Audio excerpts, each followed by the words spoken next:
Of course it doesn't.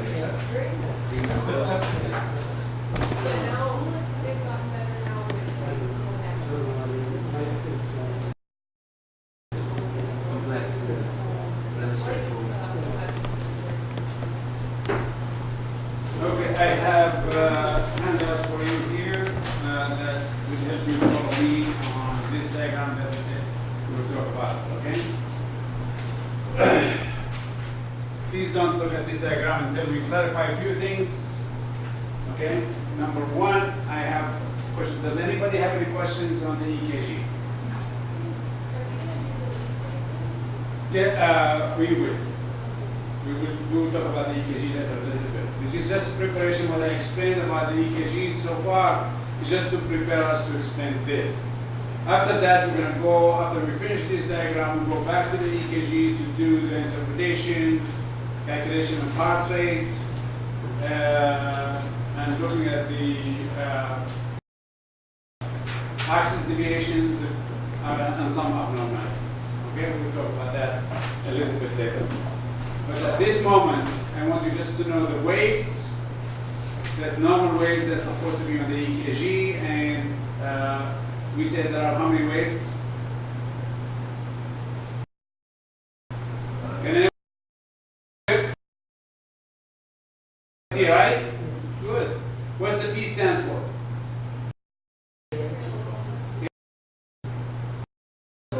Depolarization. This is one thing that's very, very important that everybody has to know, that when we talk about EKG, we're talking about electrical activity.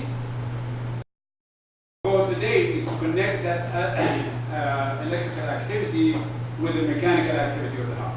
So how they correspond with each other and how the electrical activity can affect or not affect what the mechanical activity of the heart. So this is what our goal today. Yes? Q and S wave, why do we have negative amplitude? Why does it? The direction of the electricity is not negative. It's the direction of the electricity. That's we will explain it later on. You understand that when things are going away from the point that you are measuring, or coming, the electricity is going away from it or coming back. Okay? I'm asking why does that happen? Because if you look at the direction of electricity in the ventricle, is not as a smooth flow like in the atrium. It goes up and down and goes different directions, and we have one electrode who's what, or two electrodes who are recording that. And therefore, it depends whether the electricity is from those electrodes or going away from those electrodes. That's what determines the direction of the waves. Okay, we will get in much more detail of how to calculate the directions of the waves later on. My next step, before I go, after the P, what do we have? There's a segment. What do we call that segment? PR segment, right? PR segment is representing what? Huh? The delay in the AV node. Great. And then we have QRS, right? What's the QRS stands for in terms of ventricular relaxation? Depolarization. Great. And then we have, after that, what do we have? ST segment. Okay? The ST segment stands for what? The length of what? The plateau, right? How long the plateau is going to be. And that, of course, depends on how much potassium and how much gas are fighting each other, right? And then we have the last wave in the normal EKG would be the T, which is repolarization of the ventricle. So now I want you to keep in mind when we say depolarization, repolarization, whatever we are talking about as electrical activity, you have to think about what? Mechanical activity.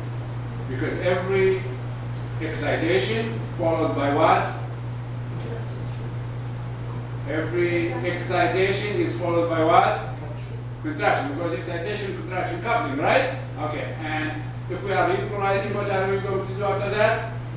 Relaxation. And that's exactly the whole, this diagram is showing what we are going to do with the contraction and the relaxation and how they relate to the EKG in the beginning.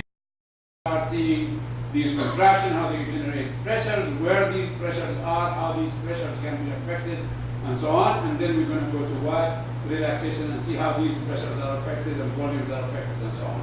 In the meantime, we're going to also look at what we call them the heart sounds, okay? The normal and the abnormal heart sound that may be generated by the heart to do that. So these are our goals today. Let's diagram, try to go through it. Jeremiah, you had a question. What's your question? I was just thinking, what expands the QRS complex? Sorry? What causes a QRS complex to be longer instead of?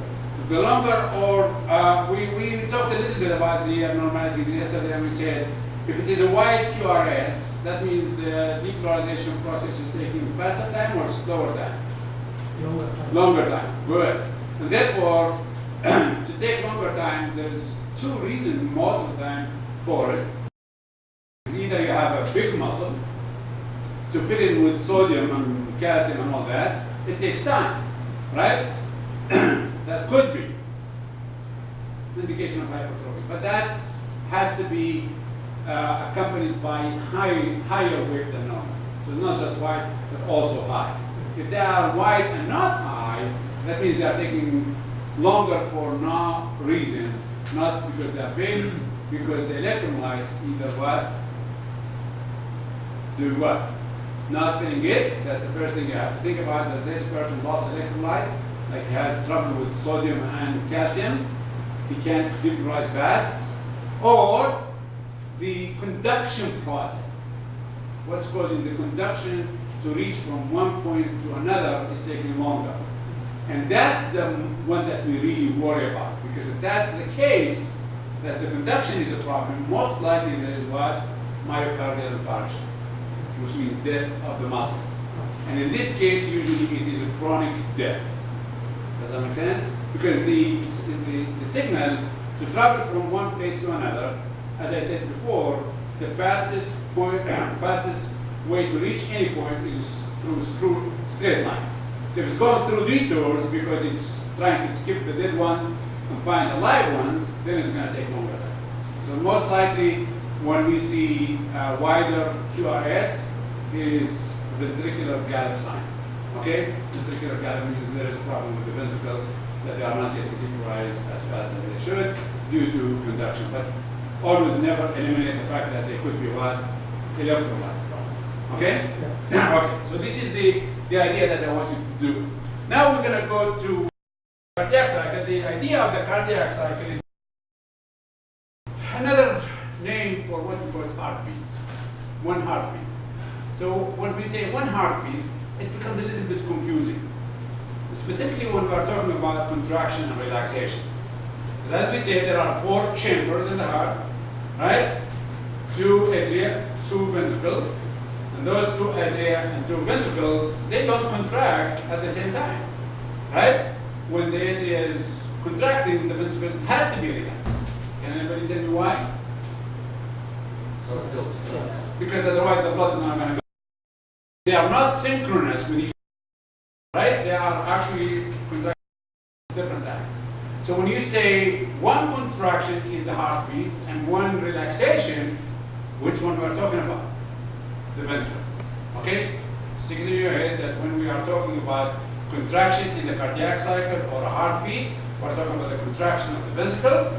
When we are talking about what? The relaxation, we're talking about the relaxation of the ventricles. Am I making sense? Okay. It doesn't mean that we are not going to study the contraction and relaxation of the atria, but we are going to study them through those events. So we have 2 events basically in the cardiac cycle. One of them is what we call contraction, or it has more technical name. We call it systole or systole, depending on where do you come from. The relaxation we call diastole or diastole. Okay? So this is the terms that you are going to learn in the beginning. And that's when we are looking at this, what's happening here, you can see, right? But you really in the heart. if I'm filling the ventricles, the ventricle has to be relaxed. Does that make sense? Then we have another term that probably you never heard of. We will come back to it in more detail in the diagram later. We call it isovolumic contraction. So this is terminology that you have to know. Iso means what? Same, and volumic or volumetric means volume, right? And contraction, which means here in very simple terms that the ventricles, remember we said we are talking about what? Ventricular activity, right? So when we say contraction here, it's the ventricles are in a state of contraction, but they are keeping the same amount of blood inside them, okay? The most important part that you have to focus on, how can they be contracting and not pushing the blood out and not getting blood? Because that's the only way to keep what? To keep the heart having the same amount of blood, which means it's not losing blood and it's not getting blood. What's the state of the valves in that case, do you think? They have to be closed, right? Which means we're talking about the left side of the heart, we're talking about the mitral valve being closed and the aortic valve being closed. Make sense? And therefore, whenever you hear the word isovolumic, from now on, means the valves are closed. Whether it is isovolumic contraction or isovolumic what? Relaxation. The only difference between the two is this, the ventricles is in a state of what? Contraction, and this is in a state of what? Relaxation. Okay. To explain that in very simple terms, why would the valve be closed if the ventricle is contracting? Okay, what's the purpose of contraction? Which we explain. If the ventricle contracts, what is it trying to do? Push the blood. When is it able to push the blood? When the the what? When the pressure rises and able to what? And the aorta. Why we need to exceed the pressure of the aorta? Because that's the only way we open the aortic valve. Make sense? So that means if I'm contracting and I'm keeping the same blood, I'm in a state where I can what? Raising the pressure, but I have not reached the point to exceed the aortic valve. The aortic pressure. If I cannot exceed the aortic pressure, even though I'm contracting, I cannot open the aortic valve. And if the valve, I cannot eject. The amount of blood is not changing by losing it. But the question that comes back, why we're not gaining blood? Okay, if I'm not opening the aortic valve, how come the mitral valve is what? Closed as well? And the reason is very simple. Can anybody tell me what's the reason? You get regurgitation back. Because we raise the pressure in the ventricle high enough to what? To close that mitral valve. Why is that? Why was it capable to open the mitral, to close the mitral valve? Because the pressure inside the ventricle is higher than the pressure in where? Atrium. Great. You got it? So basically what we are doing here, in the case of contraction here, we are starting the contraction, not strong. Remember, if you remember the excitation process, from the minute we start exciting, we are bringing what? Some calcium. That calcium starts what? Some sort of contraction, right? Not very strong contraction yet. It's a start of contraction. When that start of contraction reduces the volume inside the ventricle, and that volume, when it's reduced, what will happen to the capacity of the ventricle? Gets smaller. What happens to the volume of the blood? It stays the same. You reduce the capacity, and you keep the same volume. What happens to the pressure? The pressure rises, right? And that pressure closes what? The mitral valve. Okay? Become bigger than the pressure in the atrium. So there will be no blood coming in. But that pressure, because the contraction is not strong enough to create enough pressure to open the aortic valve has not opened yet, and therefore we are. Well, how crucial do you think this period of contraction is? That important period or less important period? Okay. to the basics. What's the purpose of the heart? To pump blood. It's not pumping the blood, is it? So it's not doing its job that the way we're expecting it to do. Because the ultimate goal is that this heart is pushing blood to our body, right? If it's not pushing blood, it's wasting time. Does it make sense? So how do you feel about this period? You don't want it to be very long, right?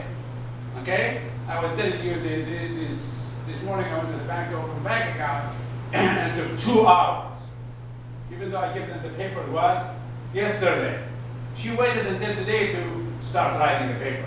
So then what does that mean? It means she wasted a whole day before execute her job, right?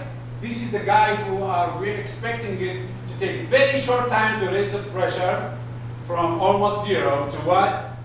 To exceeding the aortic pressure. And the shorter the period it's doing this, the more period left for what? Ejection. You got it? For what? For ejection.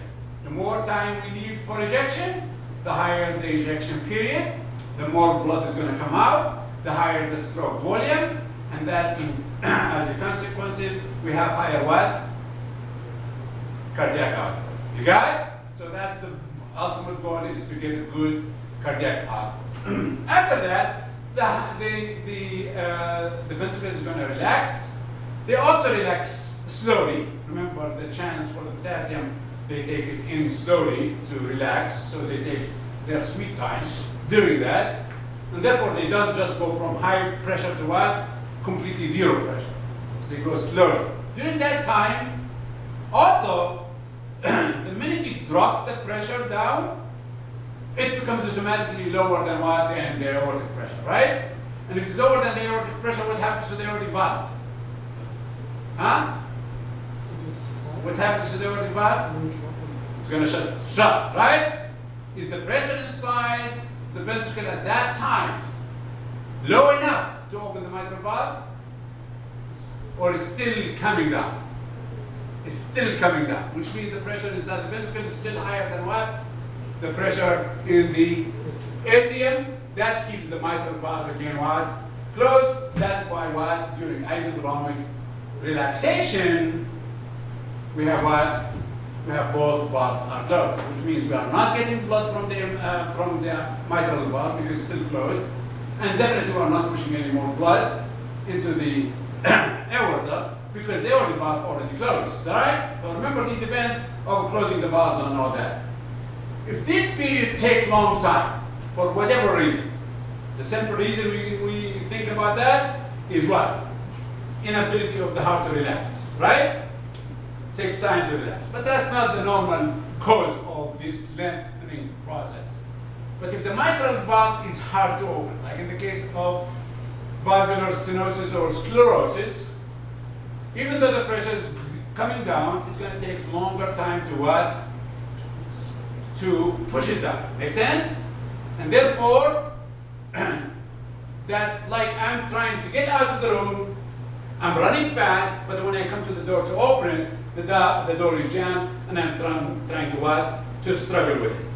So if I'm given 5 minutes to get out of the room, right? And I take 3 minutes to open the door, I have only 2 minutes to get out. So if I have 10 people, I might get only 5 out. Make sense? That applies to this case and this case, both. Whether it is aortic stenosis, aortic sclerosis, if I can't open the valve, also can this time what? What length in this time? The contraction? What can cause it to get longer? Fighting, right? Higher what? Aortic pressure. If the pressure in the aorta is high, then I have to struggle harder to reach it, right? That's why hypertension is a problem, right? If you have somebody has high blood pressure, we worry about him because that high blood pressure is not fighting the heart to go just to struggle stronger, but it might have a problem while opening the valve to even push the blood out. Make sense? Am I making sense or not? Okay, good. If it doesn't make sense, you didn't get it. Because everything should make sense. It's logic. The second thing that happens in here